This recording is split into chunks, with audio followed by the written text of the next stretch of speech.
So heat of the Temple Challenge Cup, an all Northeastern University affair here. We have on the Berkshire station, we have Northeastern University A. On the Buckinghamshire station, we have Northeastern University B. And this is a tough one. If you come all this way and you've got to race your fellow crewmates in the squad, A and B boats, this is tough. This is really tough. Very tough. And they'll know each other. They'll be sat on that start line and glancing across. They know all the guys in the other boat, which must be nerve-wracking. And you know that they've been doing these dual training sessions with each other, knocking chunks out of each other, because that's the way they work out there. So there's the noise from this quarterfinal of the Temple Challenge Cup. As they blast off the blocks, you see that competitive nature between the two boats there. Even though they're from the same program, doesn't matter what, if you're in A or B, you still want to overhaul the other boat. Some concentration, everybody staying focused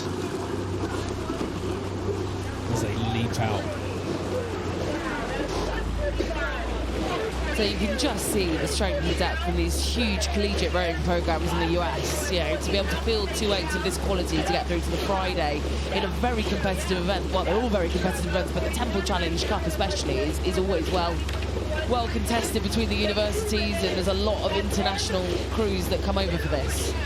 It'd be interesting to see the difference between the A and B boats, because I'm sure there won't be much. And obviously they compete at the Eastern Sprints, which is not far from Boston. 2,000-meter race, as we mentioned, that this is 112 meters longer when they compete at Henley. It's dual racing, which these crews will be so used to. It's what they love doing in the States at college collegiate level. And I used to love it when I was at UCLA. You'd have dual racing. There's just so much passion in it. And you can hear in the Cox's calls there, Maggie Sweden, who's coxing this B boat that we've got on the screen now. This is her first time competing at Henley Royal Regatta, and she started coxing when she was at high school. She's done 2 IRA national championships, and she's got to the B boat. So the quality of these crews is just sensational.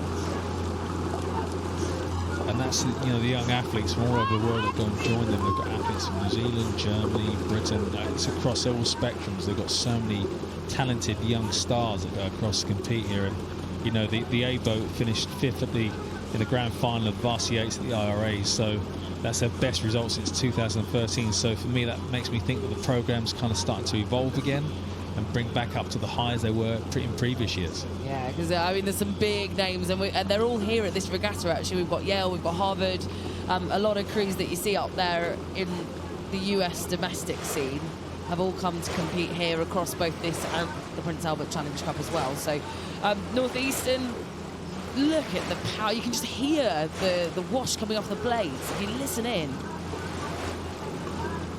And I love that with 8s, when you've got a really good together crew, you can just hear the noise of the blades going in and out of the water, and that consolidated rhythm. It's beautiful to listen to. And that's going to be interesting. Obviously you've got A and B boats from the same university. The chat from the head coach would have been really difficult, because I'm sure he wants to input both. Obviously he's got his A boat, which is obviously coming here to win, but obviously you want to support your B boat, because these are the guys that may also be here next year or the year after. Exactly, they'll want to come back for more, the guys in the B boat, and I'm sure a couple of guys in the A boat as well. But it'll be interesting to know what their plan is for this, actually, because I think they'll have known the speed differences between the A and the B crew.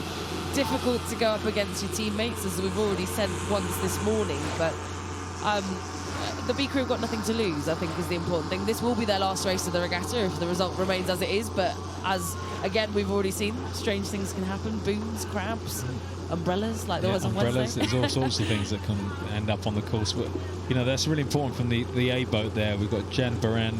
If you're talking to the Cox, George, that kind of, because obviously the Cox won't be looking around now. He'll be relying on the stroke man to kind of inform him how far's the crew back.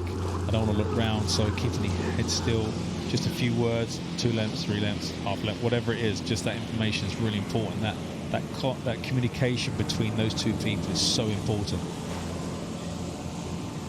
So we've got a lovely shot there of Braden Camp in the 6th seat of that Northeastern crew.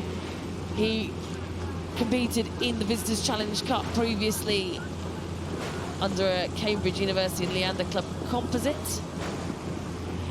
And he's also competed in the Prince of Wales as well for Leander. So a British name there in the middle of this Northeastern boat, setting the rhythm for the bow 4 from the 6th seat.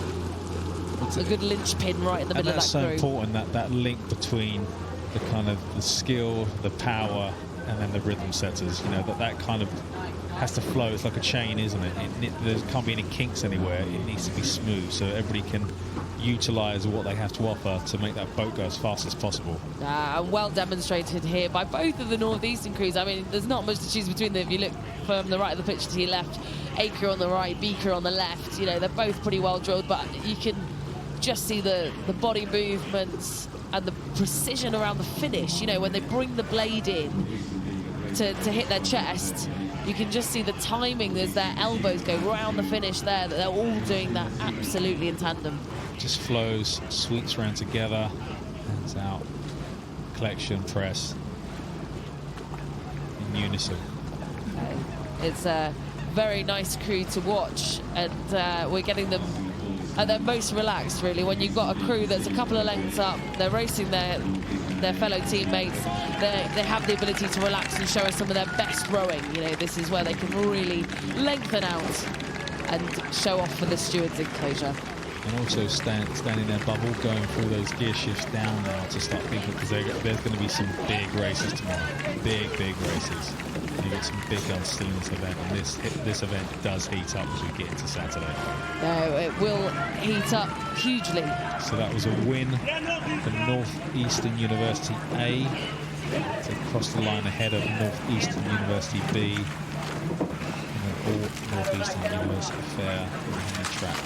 So Northeastern University A will progress on to Saturday's racing.